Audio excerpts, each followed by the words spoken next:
Halo Ibu Magdalena dan teman-teman. Jadi di video kali ini saya bakal menjelaskan tentang fungsi dari setiap bagian sel tumbuhan.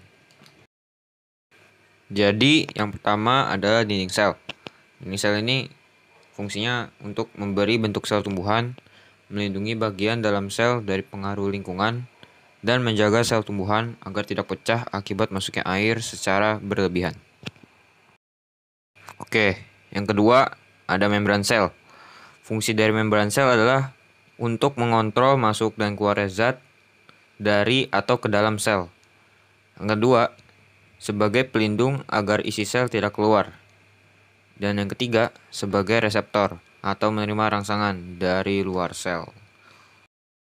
Jadi, yang ketiga ada nukleus. Fungsi utama dari nukleus adalah untuk menjaga integritas gen-gen tersebut dan mengontrol aktivitas sel dengan mengelola ekspresi gen. Yang kedua, berfungsi untuk mengorganisasikan gen saat terjadi pembelahan sel. Yang ketiga, memproduksi mRNA untuk mengkodekan protein. Yang keempat, sebagai tempat sintesis ribosom. Yang kelima, tempat terjadinya replikasi dan transkripsi dari DNA. Dan yang terakhir, serta mengatur kapan dan di mana ekspresi gen harus dimulai, dijalankan, dan diakhiri. Oke, yang keempat ada kloroplas.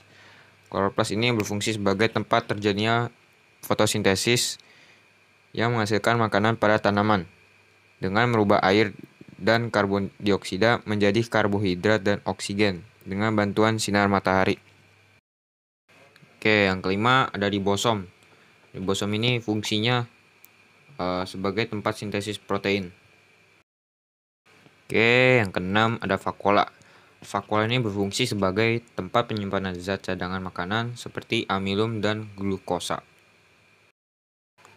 Oke, yang ketujuh ada retikulum endoplasma halus. RE halus ini berperan dalam proses sintesis lipid atau fosfolipid dan sterol. Yang kedua, metabolisme karbohidrat. Dan yang ketiga, menetralisir racun.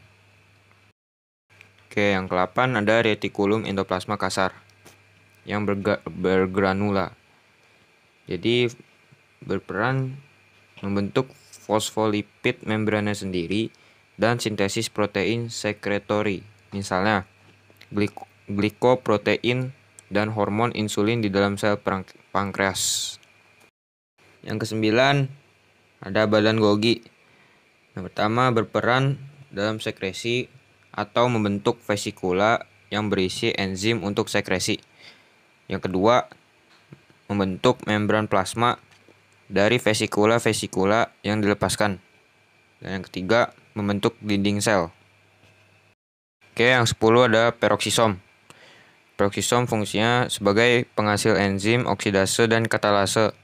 Yang kedua, memecah asam lemak menjadi molekul kecil sebagai bahan bakar untuk respirasi sel. Yang ketiga, di dalam sel hati, peroksisom menetralisir racun alkohol dan senyawa berbahaya lainnya. Oke, yang ke-11 ada mikrotubulus. Berfungsi untuk mempertahankan bentuk sel dan sebagai rangka sel. Oke, jadi yang terakhir ada mitokondria. Mitokondria berfungsi untuk memproduksi energi. Yang kedua, mengatur kematian sel. Ketiga, menyimpan kalsium. Dan yang terakhir, memproduksi panas tubuh. Terima kasih Ibu Magdalena dan teman-teman yang sudah menonton video saya tentang sel tumbuhan ini.